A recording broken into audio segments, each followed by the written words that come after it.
So, you suspect you might have depression, huh? Okay, so today I want to get into what depression is. Let's talk about what depression is. What are the main symptoms of depression? And in this month of June in South Africa, which is a men's mental health month, what does depression look like for men in South Africa? Hello. Welcome to yet another episode of Cognitalks with Sharon today. As I said, today I want to speak about what depression is. I know it's a term that we use very loosely sometimes. It's very common, and I think that everyone has the right to express that they feel depressed, or they have the right to express that they suspect that they might be going through depression. Okay, before I get started, I'd like to outline that my videos do not serve as a diagnosis, as a professional diagnosis. Their purpose is simply just for awareness and educational purposes. If you feel or suspect that you might have any of these symptoms, I highly suggest that you go and see a licensed professional who can help you. Do not use the internet to diagnose yourself, guys. I think we hear this all the time. Let's not do that. And besides the symptoms that I do share in my videos, you need to also take note of the fact that there are many other evaluation tools that need to be used to support one another in getting a more accurate diagnosis. All right, let's get started.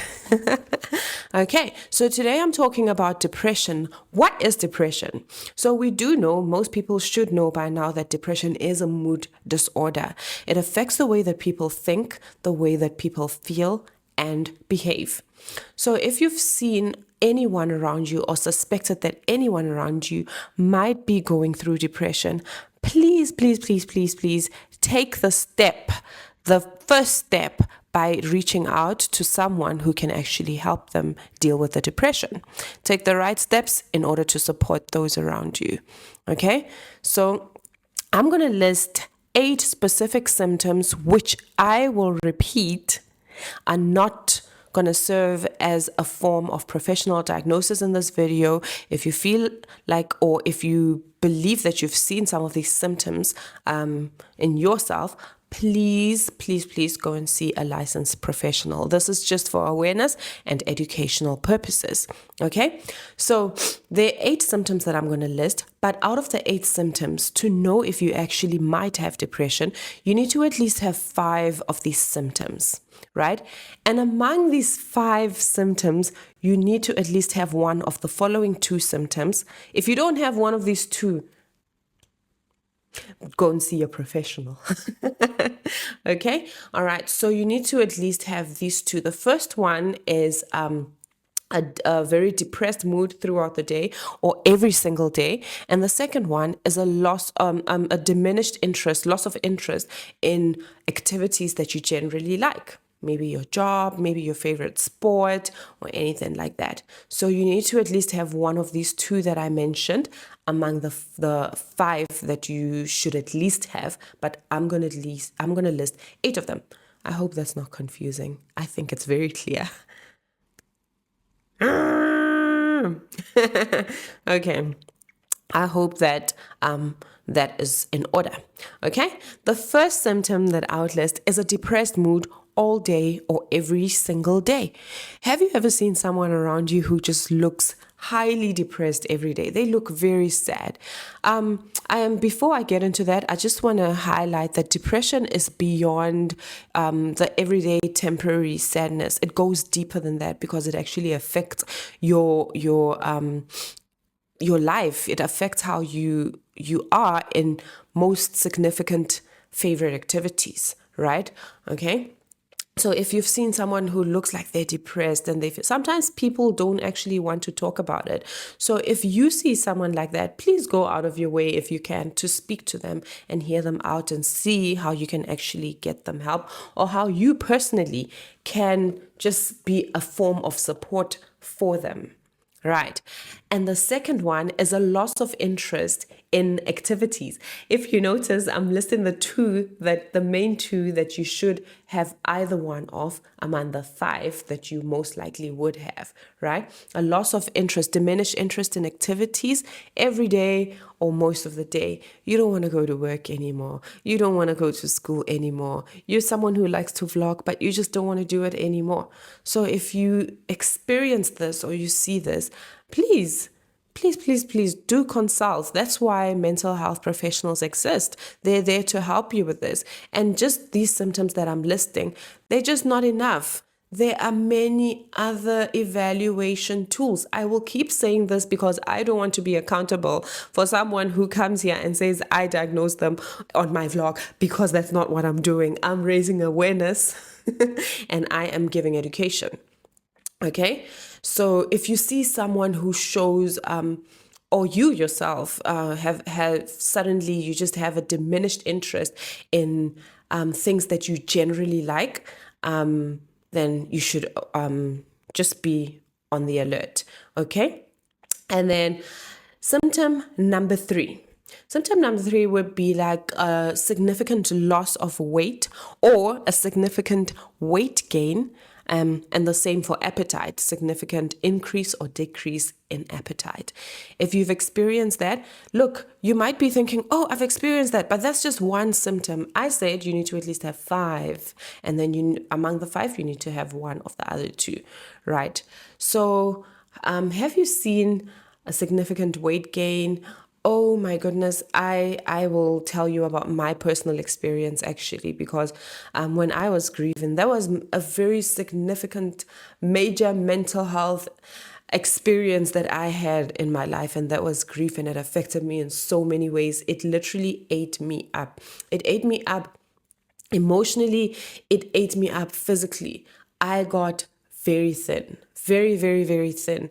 And then suddenly I just gained so much weight because I just couldn't, I really struggled to manage myself around that grief, to manage my emotions. It was just too much.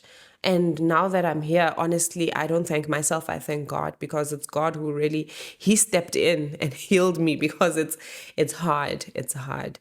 As long as you have a good support structure and you have your belief system, I think you're on the right path. You might be on the right path, right? So also in terms of a loss of interest in activities, a diminished interest in activities, I remember I started losing interest in my work.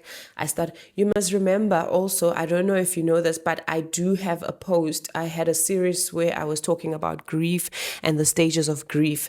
And among those, you will see that number 4 or number 3 actually was depression, but they don't have to come in a very specific order. Depression is one of them. And I struggled with that. I struggled from that for years, for almost 2.5 years, but I would just say 2 years mostly. The other half was just on and off, you know. The hardest part of it for me was within the 2 years, right? And symptom number 4 that you might notice is, if you noticed, your thought process is not the same. It's slower than usual. That's a symptom. Also, just your physical movement. Maybe you just feel like you want to spend your day in bed now every day, or you just want to sit on the couch every day, you know? So these are some of the symptoms. I know for myself, I would lock myself up in my room. It was more comfortable for me to sit in my room. I felt like I didn't want to do anything. I felt like I would rather just sit there, lay on my bed, scroll, and post pictures of my mom, That was working for me, by the way. It was helping me release, because I was sort of just, in a way, expressing what I'm. And then suddenly I just gained so much weight because I just couldn't, I really struggled to manage myself around that grief, to manage my emotions. It was just too much.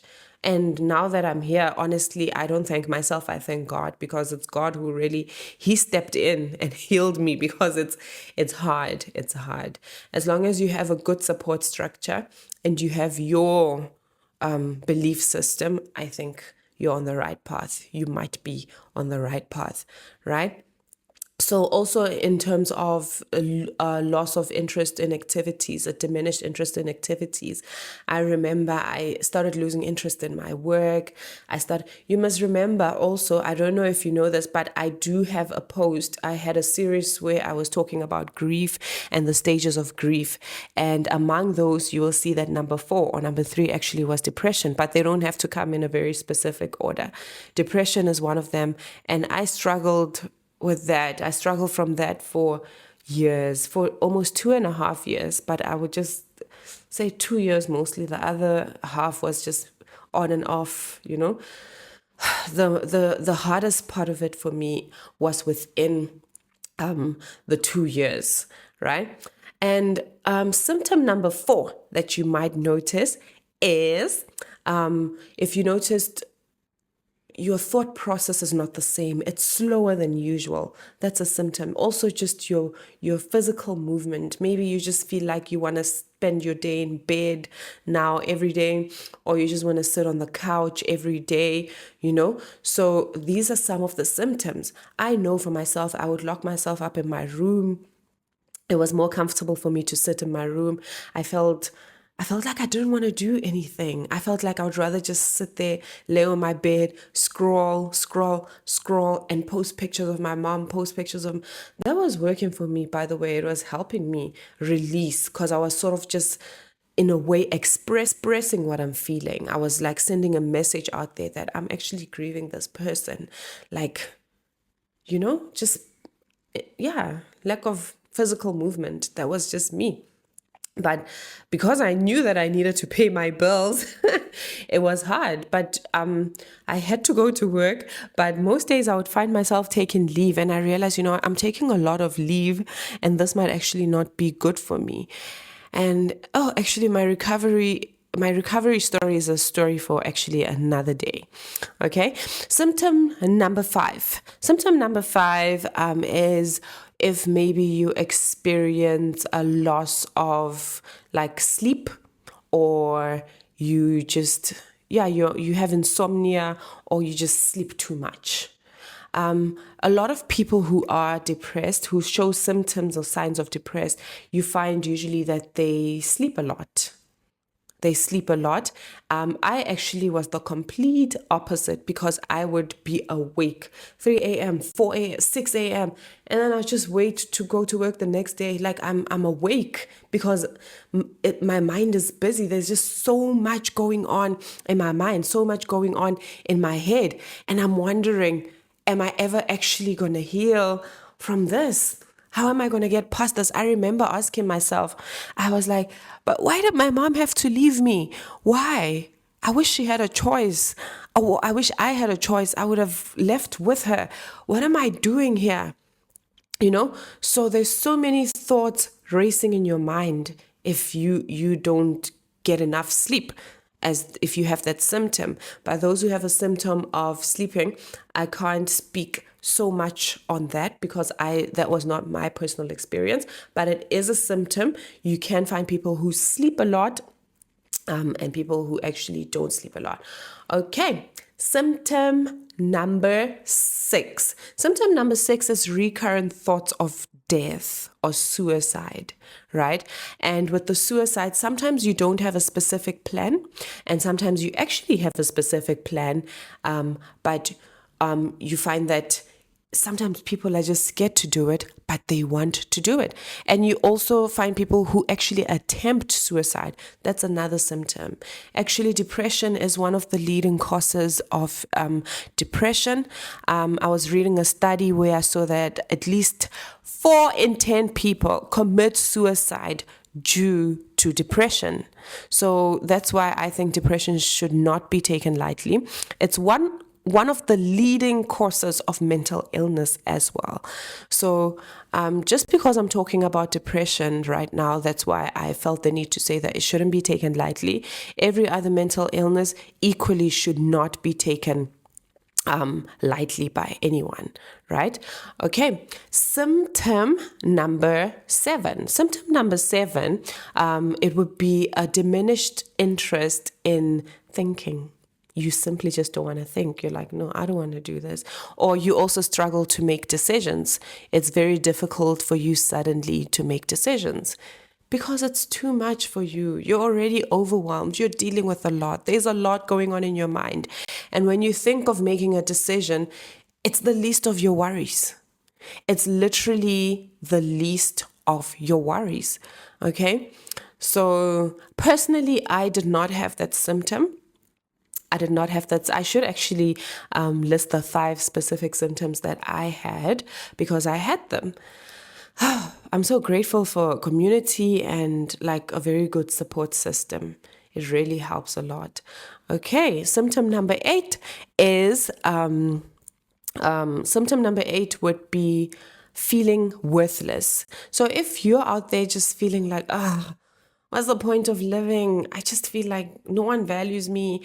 Guys, I know social media says a lot that no one cares about you, but someone who's depressed is not thinking that, like, it's deeper. When they say it, it's actually deeper. It's like, no one cares about me. I'm so worthless. That's depression, and I think we shouldn't laugh at people when they feel that way. I know no one actually laughs at them. I know people get tired sometimes of listening or caring. Maybe it's too much for you. Maybe it's too demanding for someone to need attention from you because maybe they need too much attention.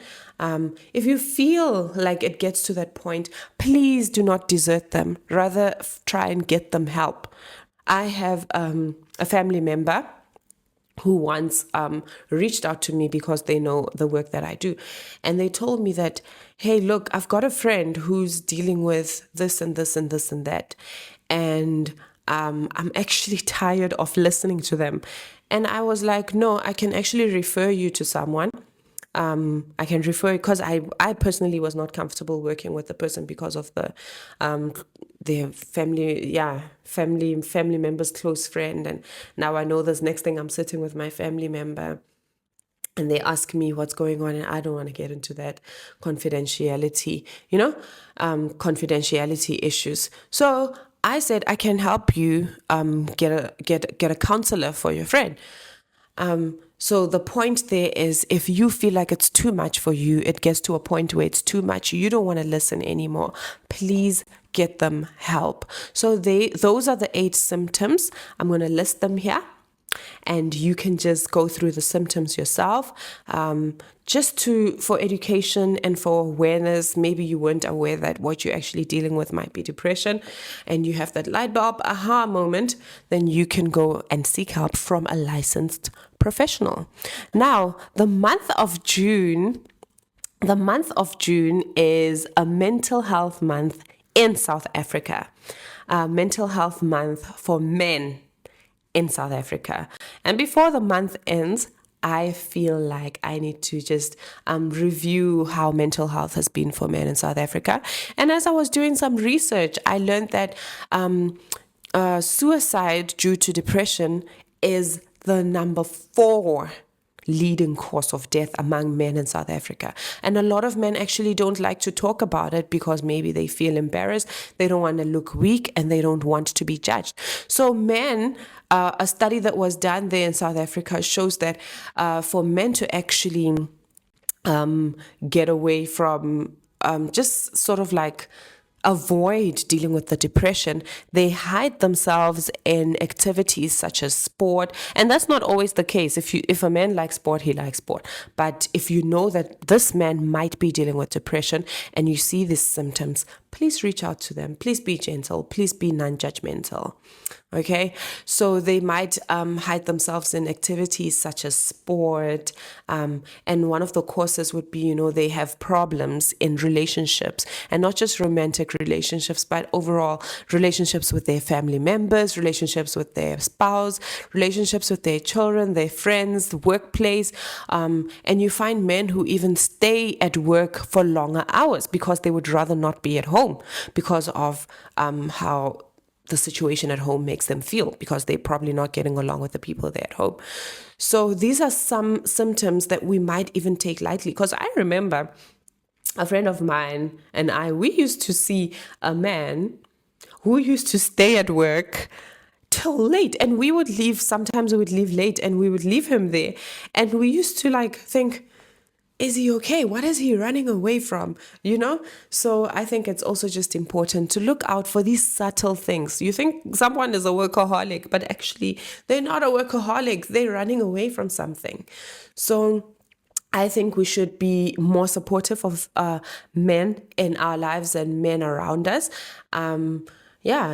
Because it's actually serious, and they commit suicide. We know some celebrity men in South Africa actually who even have committed suicide due to depression, right? So I think we need to take more steps towards preventing that, so we can just be a lot more supportive as a community towards men. And I speak about men because of June is Mental Health Month for men in South Africa. Right. Another symptom that you might notice is irritability. Suddenly, this man is just always irritated by those around him. Just don't talk to me. Or he's just always irritated. And another one is maybe they might engage in a lot of risky behavior because they really don't care anymore. They're just like, you know what? It doesn't matter. It's all just worthless. It's just not worth it. I may as well just do what I want. It's my life, whatever. If you see a man in your life behave, whether it's a brother, whether it's a cousin, whether it's a husband, whether it's a boyfriend, whether it's a pastor, or anyone you feel the boundaries allow for you to reach out to them and say, hey, look, I noticed 1, 2, 3. I would like to recommend you see this person. Or I would like to recommend maybe on your own, you go and find a therapist or someone to talk to around you.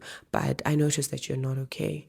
If you can just be non-judgmental about it, if you can be gentle, I think we can have a better and healthier society of men and women living together in harmony. I know that's not easy. We're all human. We all experience things that are difficult to handle and difficult to deal with.